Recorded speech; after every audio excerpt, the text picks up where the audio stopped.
Hello दोस्तों, नमस्कार। हम हूँ शिवलू सनम। आप देख रहे हैं शिवलू सनम ब्लॉग वीडियो। मैं बनारस आया हुआ हूँ घूमने, आप लोगों को भी दिखा दूँ।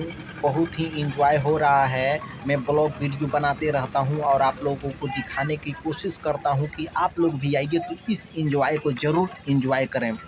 नाव पे बैठिए। 82 पुरानी घाट थी, अब 84 घाटें हो गई हैं। 84 घाटों को नाव से यात्रा करा रहा है। मात्र 50 रुपया लिया है भाई साहब। मैं बनारस में बहुत ही एंजॉय किया और मैंने सोचा कि इस नाव का ब्लॉग बना के आप लोगों को भी दिखा दूँ। रात का समय है, पूरी साफ तो नहीं आ रही हैं और उतनी महंगी मोबाइल भी नहीं, मेरी क्वालिटी नहीं है, लेकिन आप लोगों का आशीर्वाद बना रहेगा तो मैं मोबाइल अच्छा खासा ले लूँगा। देखिए दोस्तों, नाव पे बहुत ही अच्छे अच्छे लोग सवार हैं और अच्छे से घूम रहे हैं। बहुत ज़्यादा चार्ज भी नहीं है। आप लोग भी आइए, इस एंजॉय को एंजॉय कीजिए।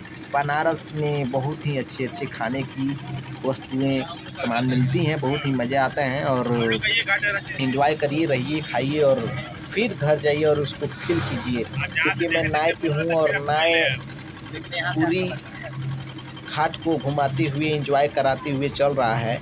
बहुत ही मज़ा आ रहा है दोस्तों। आप लोग भी एंजॉय करते रहिए। धन्यवाद।